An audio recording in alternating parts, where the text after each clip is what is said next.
The reason people change is because of pain. The reason we grow is because we get uncomfortable and we embrace being uncomfortable. But being honest with the pain that we feel is usually the prime mover for people to do the work that is necessary. Average person, you and I have about 75,000 thoughts a day rattling around in this thing we call our brains and our minds. 75,000 of them. The crazy thing is 91% of those thoughts are identical to the previous day and are identical to the day before that and the day before that and the day before that. You're not a procrastinator. You have a habit of procrastinating. And so most people never take the time to analyze what they think about. The most successful people I know are the most self-aware, meaning they're aware of what they do and they're also aware of what they think. They're aware of how they're perceived. But people like to give themselves this excuse. I do not have the energy to do this. Whatever. If you decide that, that's true. But if you watch a motivational video, there's 100 of them on YouTube, thousands even. You go watch one, you'll get fired up. You're like, I'm going to jump some rope. You jump some rope, you do something. Just do some push-ups, do something, do some body weight squats. You'll feel better. Some of them maybe, but I think some of them just don't have discipline. There's an issue with that as well. There's also an issue with momentum. You're not used to doing it. It's not a part of your life. It's not something that you're accustomed to pushing yourself. There's been many days where I didn't want to work out. I just didn't feel like I had the energy, and I just forced myself. And I think there's very few people out there that know how to force themselves. And we wonder why our life seems to repeat itself over and over again. So really the difference in our life, if we have 75,000 thoughts a day, here's the crazy thing. 91% of them are exactly the same. The separation in our life is in those 9% of their thoughts, because remember this, these magnets are pretty powerful. That's why I'm always saying that your obsessions become your possessions, because they do. You draw into your life exactly what it is you think about. It's a physical reality that you attract to yourself what you think about. So the difference in our life is 9% of our thoughts. That's why people say all the time the difference between winning and losing is so small, it's almost too scary to talk about. And really we've identified what it is. It's 9% of what we think about alters the direction of our life. So what I'm here to tell you today is you've got to hone in and get aware of what you think about and then alter those 9% of the thoughts that are variable on a daily basis to serve you. And you know, people are very, very, very, very tough. And it turns out that if you face things, that you can put up with a lot more than you think you can put up with, and you can do it without becoming corrupted. You have to be alert when you're suffering. You have to be alert to the beauty in life, the unexpected beauty in life. And, you know, you have to look for that little bit of sparkling crystal in the darkness when things are bad. You have to look and see where things are still beautiful and where there's still something that's sustaining. And, you know, you narrow your time frame and you be grateful for what you have, and that can get you through some very dark times. Our belief system is based upon our evaluation of something. Frequently, if we reevaluate a situation, our belief about it will change. I began reevaluating who I was. I started to study. I never stopped studying. And I found as I reevaluated, I had a much higher opinion of myself. I found out things about me that I would have never believed if you had told me. The power that's locked up within us. The marvelous system we've got. Do you know the blood circulates through your veins every 33 seconds, through hundreds of miles of passageway? Bang, just like that, clears all the food in and all the garbage out. Stop and think of the central nervous system. It's the most complex electrical system in the world. And you've got it. Think of your brain, an electronic switching station like that. You can change the vibration of yourself and everything around you. We have awesome powers, and it's all based on what you believe about you. If you want to change yourself, if you want to acquire something, if there's some goal that you want to reach, changing your behaviors, overcoming negative habits, it's challenging. It's hard. Most people go through life never discovering what their talents are. Most people never develop their talents.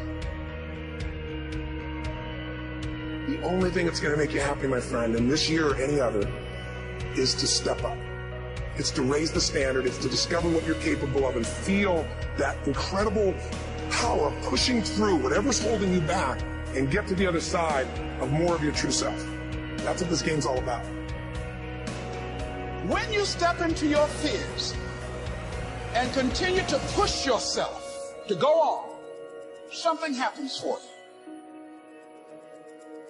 If you look at somebody who's really successful and you think, wow, I mean, they're so amazing, they're such a genius, you got to dig underneath and you got to remember something. People are rewarded in public for what they practice for years in private. If you don't develop the courage to do that which has been given you to do, and you spend a lot of time going around trying to convince other people or trying to get their approval, what will happen is that you will lose your nerve. And other people will convince you that what you're doing doesn't have any value, and you'll give up on your dream. How much time do you have left? How much time do you have left? Jeremiah said, "Your word, O Lord, is like fire shut up in my bones." I believe there are some dreams shut up in you. Like fire, you're going to feel your destiny calling out. May not have happened the first time. The loan didn't go through. You didn't get chosen for the part. The medical report wasn't good. That's okay. This is a new day. What God started, He's going to finish. You may have missed some opportunities, but God knows how to make up for lost time. He's going to give you another chance. He said in the book of Joel, "I will restore the years that have been stolen." Progress equals happiness. And if we can make progress on a regular basis, we feel alive. And that's why at the beginning of the year, we get this thing like, okay, I can have this fresh start. I could really do what my soul desires. I could expand. I could grow. I could improve. I could change. Or maybe better than change, I could progress. See, think about that. Progress is an aliveness to it, doesn't it? You don't have to work at changing. People say all the time now, well, I'm working on changing. Don't worry about it. You don't have to work on changing. Change is automatic. Your body's going to change whether you want it or not as the years go by. And no matter how hard you work, there's going to be some changes going on there. The economy is going to change no matter what you want it to do. The weather is going to change. Relationships are going to change. Everything in life is always changing. We don't have to work on change. Change is automatic, but progress is not. So if you want to make real progress, then you really got to look at your life in a different way. You got to say, I got to take control of this process and not just hope it's going to work out like people do who make a resolution.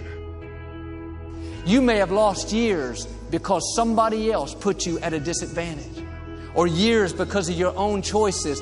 God knows how to make up for it. He's still going to get you to where you're supposed to be. This is what happened to Joseph in the scripture. God gave him a dream that one day he would rule a nation. In this dream, he saw his brothers bowing down before him. Joseph should have used more wisdom and not told his brothers that part of the dream. Certain things you should keep to yourself. Some people can't handle what God's put in you. They won't celebrate you. They'll be jealous, find fault, and be critical. One day Joseph went to see his 10 brothers. When he walked up, one of them said sarcastically, "Here comes the dreamer." They weren't upset because he was their father's favorite child. They weren't upset because he was wearing a coat of many colors, a coat that represents favor. They were upset because he had a dream. They were offended because he was determined to break out of the mold, to do something great, to leave his mark. They would have been fine if he was content to be average, to accept the status quo. But when you stir up what God's put on the inside, believe that you have seeds of greatness, believe that you can overcome that illness, break the addiction, pay your house off, be blessed in spite of past mistakes, let me warn you, everybody will not celebrate you. When you have a dream, you're going to have some detractors. People will get jealous, try to make you look bad, try to talk you out of it. Say things like, "You really think you can get that promotion? You don't have the experience, the talent. I don't think so. You really think you're still going to get married? You've tried 3 times, hadn't happened yet. You're getting kind of old." Let that go in one ear and out the other. People don't determine your destiny. God does. You have to own your own happiness. Take it away from other people demanding that they make you happy. Your kids are not going to make you happy. Your spouse is not going to make you happy. A big house is not going to make you happy. Own your own happiness and be responsible for doing those things that bring joy into your own heart, independently of life and people and money and all of that stuff. Right. It doesn't necessarily give you a happiness. You have to take responsibility of that peace and that joy that lives inside of your heart and not inside of your stuff. That's what hope is. Imagining and then fighting for and then working for what did not seem possible before. That's leadership. John F. Kennedy didn't look up at the moon and say, oh, that's too far. There is a moment in the life of every generation when that spirit of hopefulness has to come through if we are to make our mark on history. But how real is the message that you're putting out? How authentic, how valuable is the product that you have? You know, are you expressing yourself as fully, authentically, passionately as you possibly can? Fewer know how to sell, almost no one knows how to close. When you can close anyone at any time, it means that you have the ability to generate revenue at any moment. You can't be what you can't see. If I never meet a billionaire, I wouldn't want to be one. Because I wouldn't know what that feels like. I don't know what it looks like. I don't know what it takes. What am I good at? What do I love? What does the world need? And how do I get paid for it? To me, those four help you unlock your passion. I often say to people, your passion is for you, your purpose is for others. Your passion makes you happy.